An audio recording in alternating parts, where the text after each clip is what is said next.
চিল্লাচ্ছ? আমরা ইন্ডিয়ার ইলিশ খেতে পারবো না। এই যে ইলিশ, এই যে দেখে নাও, এই যে ইলিশ বাংলাদেশিরা দেখো, বাংলাদেশি ছাগলগুলো, বিসি ছাগলগুলো, এই যে ইলিশ। ইন্ডিয়ারা ইলিশ খেতে পারে না। এই যে ইলিশ, এই যে ইলিশ, এই যে তোমরা পাঠাওনি তো কি হয়েছে? আমরা ইলিশ খেতে পারবো না। এই যে ইলিশ, এই যে দেখে নাও, দেখতে থাকো বাংলাদেশি পোলাপানগুলো, ইলিশ, এই যে ইলিশ।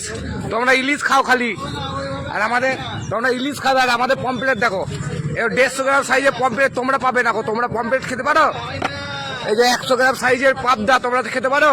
এই যে ইলিশ, বাংলাদেশিরা ইলিশ খেতে পারবো না। এই যে 1.5 কেজি সাইজের ইলিশ, এ নাও 1.5 কেজি সাইজের ইলিশ মাত্র 1500 টাকায়। এ নাও ইলিশ। আমাদের ইলিশ খাওয়া শেখাচ্ছ?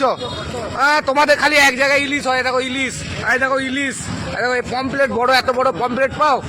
হ্যাঁ, ইলিশ খেতে পারবো না আমরা ইলিশ খেতে পারবো না। বাংলাদেশিগুলো খুব লাফাচ্ছে। এই দেখো ইলিশ, নাও ইলিশ। আর লাগবে ইলিশ, আর লাগবে।